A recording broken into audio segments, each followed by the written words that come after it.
দেশের যে অবস্থা, আমার মনে হয় জামাত খুবই মানুষের জন্য প্রয়োজন। জামাত দেখার ইচ্ছা আসলো, জামাত দেখার ইচ্ছা ছিল। জামাতকে জামাত গেলেই ভালো থাকে। দল বা কোন জামাত আসলে ভালো হবে। জি, জামাত আসলে ভালো হবে। বিএনপি বিএনপি গেলে দেশ দুর্নীতি মুক্ত থাকবে। বিএনপি ক্ষমতা চাইলে হয়তো দুর্নীতি মুক্ত হতে পারে। জামাত ইসলামও বলছে, বিএনপিও বলছে, এটাকেও আমার গুরুত্ব দিতে হবে। এবার আমরা দেখতে চাই যে আসলে কোরআন দিয়ে দেশ চললে মানুষ কেমন ভাবে চলে। দুর্নীতি মুক্ত থাকবে যদি বিএনপি যায়। সরকার হিসেবে আমরা মনে করেন যে ডক্টর ইউনূসকে দেখতে পাই গার্জিয়ান হিসেবে।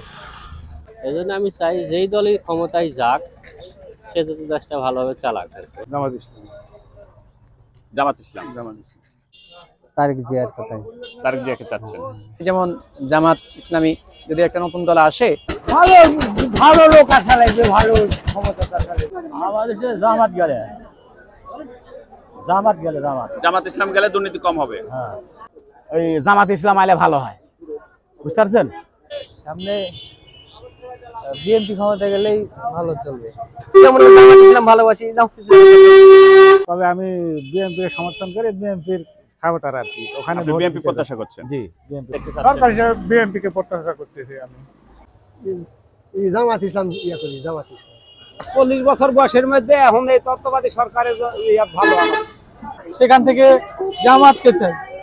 জামাত ইসলামকে চাচ্ছেন? জি জি। এখন এই তারেক জিয়াকে আরেকটু দেখার দরকার আছে সামনে আমারে। আপনি কাকে চাচ্ছেন? আপনার আমি জামাত চাচ্ছি। জামাত ইসলাম। বিএনপি কে চাচ্ছি। বিএনপি কে চাচ্ছেন? আমার ইচ্ছা জামাত ইসলাম আসুক এবার। সামনে বিএনপি ক্ষমতায় আসলে দুর্নীতিটা কম হবে। সামনে হিসাবে বিএনপি আসলে আমারে ভালো। জনগণের ভোটে যারা নির্বাচিত হবে সেই দুর্নীতি থেকে মুক্ত হবে। জামাত আসলে দুর্নীতি মুক্ত থাকতে পারে।